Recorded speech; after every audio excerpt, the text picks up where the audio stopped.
बिस्मिल्लाहिर्रहमानिर्रहीम। अस्सलाम वालेकुम dear students, welcome to my YouTube channel Digi learner point. आज के इस ट्यूटोरियल में हम सॉफ्टवेयर इंजीनियरिंग 1 इसका सब्जेक्ट कोर्स ईयर 504 है, उसके असाइनमेंट नंबर 3 करेंगे जो कि स्प्रिंग सेमेस्टर 2020 से बिलोंग करती है। इसके टोटल मार्क्स 15 है। ड्यू डेट इसकी 7 अगस्त 2020 है। तो इस पूरी असाइनमेंट में टोटल 3 क्वेश्चन हैं, हम उनको बारी बारी डिस्कस करेंगे। तो उससे पहले आप लोगों से गुजारिश है कि काइंडली सब्सक्राइब कर लें मेरे चैनल पर और बेल के बटन को हिट करें और साथ ऑल के ऑप्शन को मस्ट सेलेक्ट करें ताकि आप मेरी अंदर आने वाली वीडियोस का नोटिफिकेशन और टाइम यूज कर सकें और असाइनमेंट का सोल्यूशन हासिल कर सकें। चलिए अपने क्वेश्चन नंबर 1 की तरफ बढ़ते हैं। नंबर 1 के SP Global is a well known software organisation which is currently working on developing a large scale application. कहें कि एसपी ग्लोबल एक बहुत मशहूर सॉफ्टवेयर ऑर्गेनाइजेशन है जो कि हालिया एक लार्ज स्केल एप्लीकेशन की डेवलपिंग पे काम कर रही है। The organisation is going to develop an application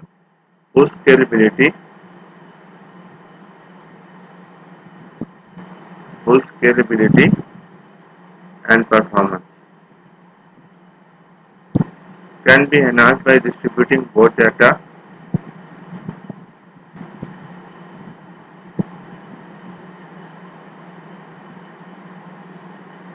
server machines। तो कह रहे हैं कि जो ऑर्गेनाइजेशन है वो कोशिश कर रही है एक ऐसी एप्लीकेशन को डेवलप करने की जिसकी वो स्केलेबिलिटी यानी उसको जो स्केल है उसको बढ़ा सके और उसकी परफॉर्मेंस को बढ़ा सके। इस तरह ताकि वो दोनों डाटा और एप्लीकेशन को डिफरेंट सर्वर मशीन पर डिस्ट्रीब्यूट कर सकें या उनको स्प्लिट कर सकें। These servers will communicate with each other। वो जो सर्वर्स होंगे जिसको हम क्लाइंट सर्वर्स भी कहते हैं वो एक दूसरे के साथ कम्युनिकेट करेंगे, लेकिन जो हर सर्वर की ऑपरेशन होगी वो दूसरे से इंडिपेंडेंट होगा। यानी कि अगर किसी एक में कोई फॉल्ट आता है तो वो दूसरे को डिस्टर्ब नहीं करेगा। दूसरा रेस्ट ऑफ द जितने भी क्लाइंट सर्वर्स होंगे या सर्वर में चीज़ होंगी वो स्मूथली अपने ऑपरेशन को कंटिन्यू रखेंगी। They have no interconnection with each other. Given information हमारे पास क्या है जिसको मैंने अभी बोल्ड भी किया था। हमने वो जो लार्ज स्केल एप्लीकेशन डेवलप की जा रही है उसको उसमें क्या करना है, उसमें स्केबिलिटी को भी देखना है, उसकी परफॉर्मेंस को भी, यानी कि वो अच्छी हो, बेहतर हो और डिस्ट्रीब्यूटिंग या splitting both data and application on different server machines को भी उसमें करना है या एक सर्वर परफॉर्म ऑपरेशन इंडिपेंडेंटली।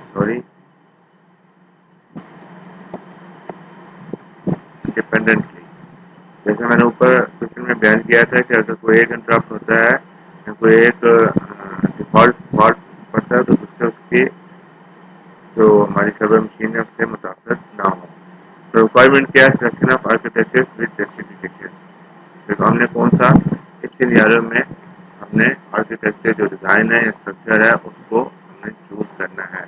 तो डेफिनेटली हमारे पास कई स्ट्रक्चर अवेलेबल होते हैं जो एज पर आपकी जो सिनेरियो होता है उसको मैच करते हैं, उसकी रिक्वायरमेंट को आप देखते हुए उसकी प्रीरेक्विजिट्स को देखते हुए आप उसको सेलेक्ट करते हैं और अप्लाई करते हैं और यूज़ करते हैं। तो इन करंट सिनेरियो में मैंने क्या कहा है, would like to use current server architecture in developing large scale application subject to the given prerequisites that is enhanced scalability, performance, distribution of both data on different server machines, and in addition, every server will perform operation independently। यानी जो हमें prerequisite दी गई है कि मैं client server application को use करना पसंद करूंगा क्योंकि वो क्या करेगा, जो आपकी दी गई प्रीरेक्विजिट है scalability, performance, distribution of data on different server machine and no interdependence on each other, तो वो सबको फुलफिल करता है। After selecting the architecture model or style, the next step is to identify which type is more suitable to apply on developing large-scale application that meets the set prerequisites efficiently and effectively। अभी मैंने architecture structure तो define कर लिया है, लेकिन इस architecture जो मैं सेलेक्ट किया है client server architecture further variants हैं, इसके डिफरेंट टाइप्स है। अब मैं उसमें से भी जो बेस्ट टाइप होगी, जो मेरी प्री रिक्विजिट्स को क्वालिफाई करती है, मैं उसको चूज करूंगा और उसको यूज करूंगा in developing my required application. तो टाइप्स क्या है, मैं उसको आपके बारे में या वेरिएंट कौन से हैं मैं आपको बता देता हूँ। Tyre 1, 2 tyre, 3 tyre. 3 टायर को हम अनटायर भी कहते हैं। तो जो हमें गिवन सिनेरियो में हमारी पीरियड कुछ है उनको देखते हुए मैं कौन सा वेरिएंट या टाइप यूज करूंगा, 3 टायर यूज करूंगा। उसकी जस्टिफिकेशन में अब नीचे दे रहा हूँ। Justification of my decision: 3 tier architecture consist of 3 layer or part. 3 layer या पार्ट में वो क्या होता है, कंसिस्ट करता है या उसमें कंटेन करता है। क्या करते हैं, प्रेजेंटेशन लेयर होती है क्लाइंट टायर, यानी जहाँ से वो क्लाइंट उसको यूज कर रहा होता है, और दूसरा एप्लीकेशन लेयर होती है जिसको हम बिजनेस टाइप भी कहते हैं, और एक server system supervisory data base type होती है जहाँ पर पूरा का पूरा डाटा स्टोर होता है। तो आप देखें तो हमारे पास क्या है, प्रेजेंटेशन जो हमारी टायर 3 टायर है उसको मैंने क्या किया है, एक पिक्टोरियल फॉर्म में भी उसको एक्सप्लेन या इलस्ट्रेट करने की कोशिश की है। आपके पास एक पिक्चर है, इसको आप देखिए। 3 लेयर हमारे पास प्रेजेंटेशन लेयर है, application layer, data access layer है, और हमारे पास क्या है, अब दूसरा देखिए प्रेजेंटेशन है। ये हमारे पास 1, 2, 3 कई क्लाइंट्स हैं जो हमारे प्रेजेंटेशन टायर को अप्रोच कर रहे हैं। प्रेजेंटेशन टायर से हमारे पास बिजनेस लॉजिक टायर की तरफ जा रहा है, फिर जहाँ हमारे पास पूरा डाटा मौजूद है वहाँ जहाँ वो स्टोर होता है वहाँ वो एक्सेस करें, कम्युनिकेट करें अपनी जो मशीन है उनके साथ, सर्वर मशीन के साथ, जितने भी हमारे पास क्लाइंट सर्वर हैं। ऊपर मैंने बताया था लेट्स सपोज हमारे पास ये वाला जो सर्वर है खराब हो जाता है, क्लाइंट सर्वर जो हमारे पास ये खराब हो जाता है, तो ये है इन बाकी जो हमारे पास दो हैं उन पर कोई इम्पैक्ट नहीं डालेगा, क्योंकि ये तीनों इंडिपेंडेंट है, इनका एक दूसरे के साथ कोई लिंक नहीं है। तो उसके बाद हमारे पास जो थी ऑल 3 टायर्स में रन ऑन सेपरेट प्रोसेसर, यानी सेपरेट जो मशीन है वो रन कर सकते हैं, रिजल्टेंटली प्रोवाइड बेटर परफॉर्मेंस, जो कि क्योंकि जब इनका आपस में कोई लिंक नहीं होगा तो उनकी परफॉर्मेंस क्या होगी, बेहतर होगी। Besides this, इसके अलावा it further allow high scalability with improve performance. तो जब लिंक नहीं होगा तो बर्डन एक दूसरे पर नहीं पड़ेगा, तो उसकी स्केलेबिलिटी और बढ़ेगी और साथ साथ उसकी परफॉर्मेंस भी इम्प्रूव होगी। In addition with enhanced stability and performance, we may divide or allocate both data and application across several servers by generating multiple subsystem on different servers। तो कहते हैं इसके अलावा मजीद हम क्या कर सकते हैं, हमारे पास जो डाटा है जो हमारे पास जो डाटा और एप्लीकेशन हम उनको सेवरल जो सर्वर्स हैं हम उन पे एलोकेट कर सकते हैं, उनको हम डिवाइड कर सकते हैं, और उसके साथ साथ किस तरह हम मल्टीपल सब सिस्टम जनरेट कर सकते हैं ऑन डिफरेंट सर्वर्स पर। तो हमारे पास क्वेश्चन नंबर 2 आ रहा है कि आपको YouTube is one of the world leading website when it comes to online video sharing platform. कहें जो कि यूट्यूब है वो दुनिया की एक लीडिंग वेबसाइट है जब बात आती है वीडियो शेयरिंग प्लेटफॉर्म की। इन YouTube a channel is where you can organize a video content for your audience। YouTube में आप एक चैनल बनाते हैं जहां आप अपने ऑडियंस के लिए अपना वीडियो के फॉर्म में कंटेंट जो होता है उसको ऑर्गेनाइज करते हैं। Channel owner can add videos, links and information about himself, herself for the visitors to explore। कहते जो एक चैनल का मालिक होता है वो उसमें अपनी वीडियोस को ऐड कर सकता है, लिंक्स को, अपने बारे में इंफॉर्मेशन को, ताकि जो विजिटर्स हैं या ऑडियंस है उसको एक्सप्लोर कर सकें। One or many visitors can subscribe a channel to get the latest update. एक और कई जो विजिटर्स हैं वो उस चैनल को सब्सक्राइब कर सकते हैं ताकि वो उसकी लेटेस्ट अपडेट को हासिल कर सकें। Whenever a channel owner uploads some content on channel, जब कभी भी कोई चैनल ऑनर अपना कोई कंटेंट अपलोड करता है और एक सब्सक्राइबर गेट नोटिफाइड, तो तमाम जो सब्सक्राइबर होते हैं उसकी वो पता चल जाता है। Suppose you want to develop an application that simulates the same functionality of a YouTube channel। फर्ज करें कि आप एक एप्लीकेशन डेवलप करना चाहते हैं जो कि बिल्कुल वही फंक्शनैलिटी को परफॉर्म करती है जो यूट्यूब चैनल करता है, that whenever a viewer subscribe the channel, जब कभी भी subscriber suppose you want to develop an application that simulates the same functionality of a YouTube channel, that whenever a viewer subscribes the channel, the subscriber start receiving the notification for each new upload on the subscribed channel. फर्ज करें कि आप बिल्कुल same functionality पे जो YouTube channel की होती है उसकी एक एप्लीकेशन डेवलप करना चाहते हैं, जो कि जब कभी भी कोई व्यूअर सब्सक्राइब करता है आपके चैनल को, तो सब्सक्राइबर क्या करते हैं, आपको नोटिफिकेशन रिसीव करना शुरू कर देते हैं और उस नई अपलोड के लिए जो आप अपलोड करते हैं अपने चैनल पे, which design pattern will be the most suitable to implement this functionality, कौन सा डिजाइन पैटर्न मुनासिब होगा, बेहतरीन मुनासिब होगा इस फंक्शनैलिटी को इम्प्लीमेंट करने के लिए। Also justify your choice with solid reasons. Answer क्या, to obtain the same functionality as of the YouTube channel, YouTube channel की सेम फंक्शनैलिटी को हासिल करने के लिए I would like to go with observer design pattern for implementing the डिक्टो functionality. डिक्टो functionality को implement करने के लिए मैं ऑब्जर्वर डिजाइन पैटर्न है उसको साथ जाना चाहूँगा। Reasons to justify my choice, तो जो मेरी चॉइस है उसकी जस्टिफिकेशन के लिए जो मैं रीजंस दे रहा हूँ वो अब मैं आपके साथ डिस्कस करूँगा। Intent, it is anticipated to present one to many relationship and many to many relationship in such a way changes in the state of one object lead to not only notify its entire dependents but also update it automatically। पहले जो मेरी justification है वो intent है, यानी कि ये आपको अलाउ करता है वन टू मैनी रिलेशनशिप या मैनी टू मैनी रिलेशनशिप।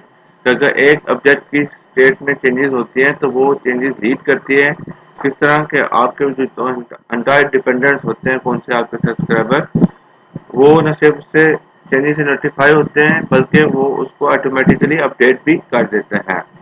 दूसरा हमारे पास क्या है जी, पब्लिश सब्सक्राइब मैकेनिज्म और डिपेंडेंस कह रहे हैं जी। दूसरा मैकेनिज्म क्या है कि जो पब्लिक सब्सक्राइब है या आम पब्लिक जो है वो आपका चैनल जब सब्सक्राइब करते हैं उसके मैकेनिज्म के बारे में बात करनी है। यानी एक मैं हूँ, मेरा एक चैनल है, कई लोगों ने सब्सक्राइब भी होगा, मैंने कई चैनल को सब्सक्राइब किया होगा, तो एक वन टू मैनी रिलेशन हो गया, many to and many relation हो गया। तो इसमें जो पब्लिश सब्सक्राइबर मैकेनिज्म है उसके बारे में बात करेंगे। MEC model